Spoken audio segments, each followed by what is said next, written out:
Jadi ada orang mau menuntut ini berita dari Tempo yang begitu belak-belakan ini, mau dituntut tapi nggak bisa.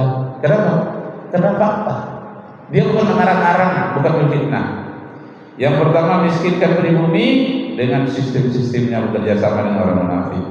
Yang kedua, jauhkan Islam dari agamanya. Bermacam-macam caranya itu. Yang ketiga, campur adukkan agama-agama. Mulai dari campur aduknya salam. Assalamualaikum, selamat pagi, Om Swastiastu, Om Santi Santi Om, Rahayu. Nah, ada salamnya Rahayu. Rahayu.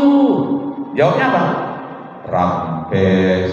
Nah, itu adalah agama orang suku Baduy di Banten. Agama suku Baduy daerah Sunda pedalaman. Itu dia bilang Rahayu, Rampes. Ya, karena saya sering ke Jawa Barat, saya bisa bahasa Sunda. Misalnya Cikarancak, ninggal batu, laut-laut jadi legok. Kemudian saya langganan dengan majalah Sunda, namanya majalah Manglek. Kumaha damang saya tuh, pada kemana tuh? Itu orang Sunda takut, itu bahasa Sunda ya. Nah, kalau di sana Rahayu Rampes, tapi bagian yang kepercayaan orang Baduy. Tapi 99% orang Sunda itu beragama Islam. Taat ya, kebanyakan taat itu beragama Islam. Mulai dari kampung Roma Irama, saya sudah sampai ke kampungnya itu di Tasik Malaya.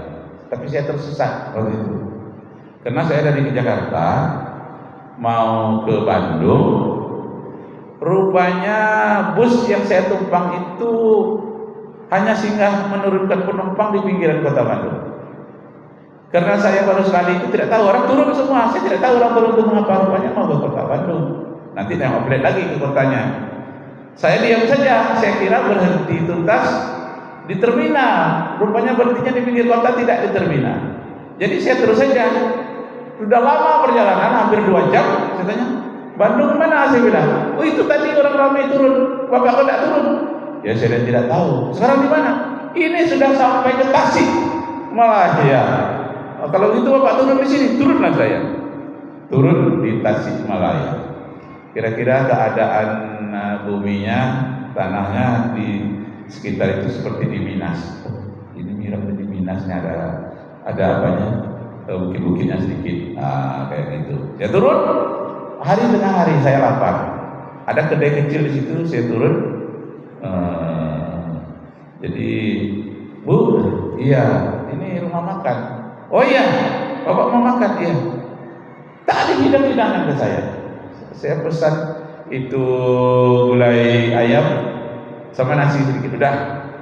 Tapi tak dikasih saya. Tadi saya nunggu. Katanya ambil sendiri Pak. Oh, rupanya ambil sendiri. Seganlah saya ngambil di periuk, ngambil di apa? Di piring sendiri. Tapi memang budaya di daerah itu ngambil sendiri. Ambil banyak nanti takut bayar banyak, nggak tahu gitu ya. Ambil sedang-sedang sedikit. Ya kenapa? Waktu itu berapa? 15.000. Jadi orang-orang masyarakat itu memang taat beragama. Hanya sebagian sekarang program kristenisasi daerah-daerah pedalaman dan daerah miskin, mereka berusaha untuk memurtadkan orang-orang Sunda, sehingga sebagian tak malu-malu lagi. Mula-mulanya malu kalau ke gereja.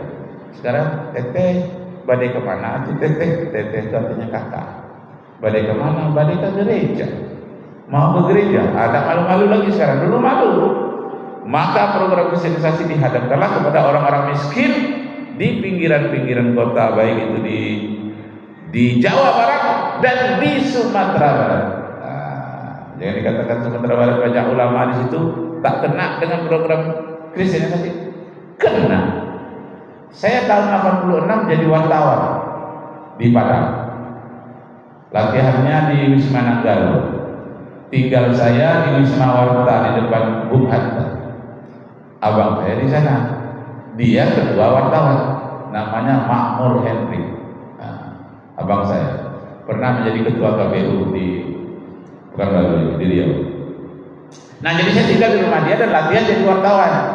Saya menjadi wartawan majalah Semangat waktu itu. Sekarang tak ada dan tidak lagi.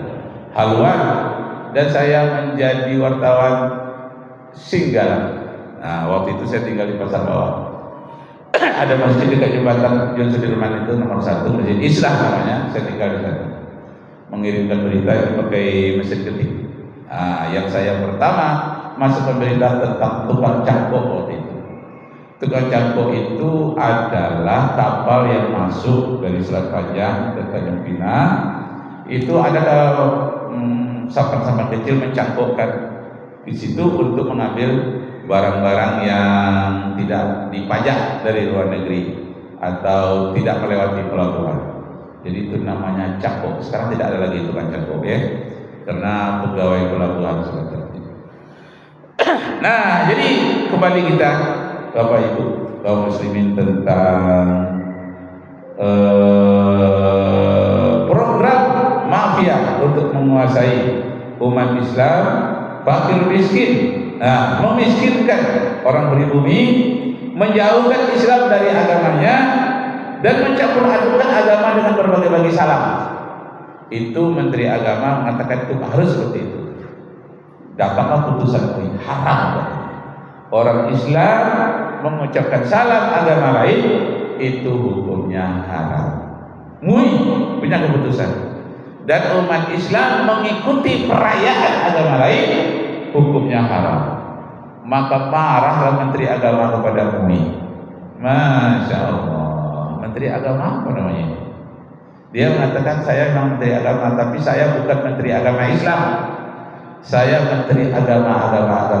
Ada 6 agama: Islam, Katolik, Protestan, apa lagi? Buddha, Hindu, tambah lagi yang ke-6 Konghucu. Nah, ditambah yang ke-6. Nah, saya Menteri Agama yang ke-6 ini katanya. Padahal awalnya dirancang Menteri Agama itu adalah Menteri Agama Islam yang menaungi agama-agama lain. Karena Islam itu tidak hanya menaungi orang yang beragama Islam, yang tidak beragama Islam pun dinaungi juga. Begitulah ajaran Islam. Tak boleh mereka dipaksa. Memang tidak ada yang memaksa mereka supaya masuk Islam. La ikraha fiddin. Tidak ada paksaan bagi orang luar Islam untuk masuk Islam. Nah, ini yang kelima ini. Rusaklah generasi muda dengan narkoba. Jadi dari mulai TK dimasukkannya ke dalam permen yang sudah mengandung narkoba. Kemudian tingkat SD kui-kui yang mengandung narkoba. Kemudian tingkat remaja pemuda melalui rokok dan melalui hal-hal yang lain, dan ada yang langsung narkoba itu dengan pipa-pipa tertentu. Mereka ingin merusak generasi muda dengan narkoba oleh mafia itu tadi. Sampai begitu. Pas, alhamdulillah. Masih panjang ya catatan kita. Kita simpulkan.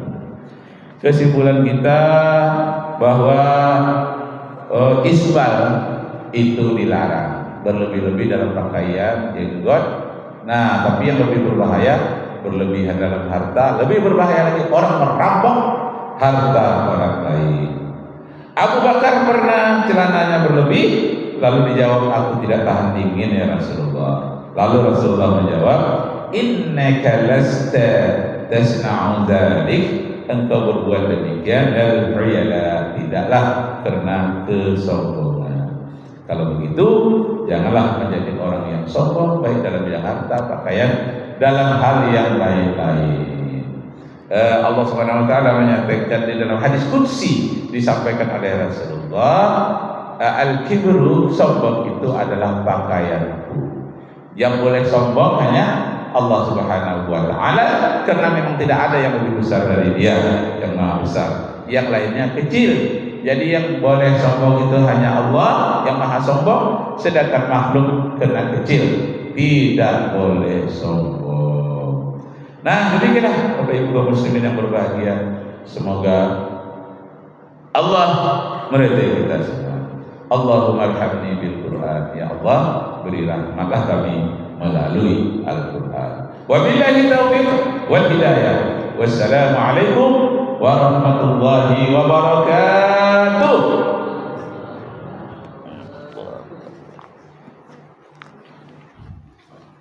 Ngantuk Pak Imam? Hari hujan bagi. Masuk. Terima kasih ucapan kepada Ustaz dan terima mudah-mudahan bermanfaat untuk semua. Amin. Subhanallah bihamdika asyhadu an la ilaha illa anta astaghfiruka wa atubu ilaik. Assalamualaikum warahmatullahi wabarakatuh. Waalaikumsalam warahmatullahi wabarakatuh. Alah pas. 1 menit. Alhamdulillah. Pas kan mau. 1 menit. Astagfirullah.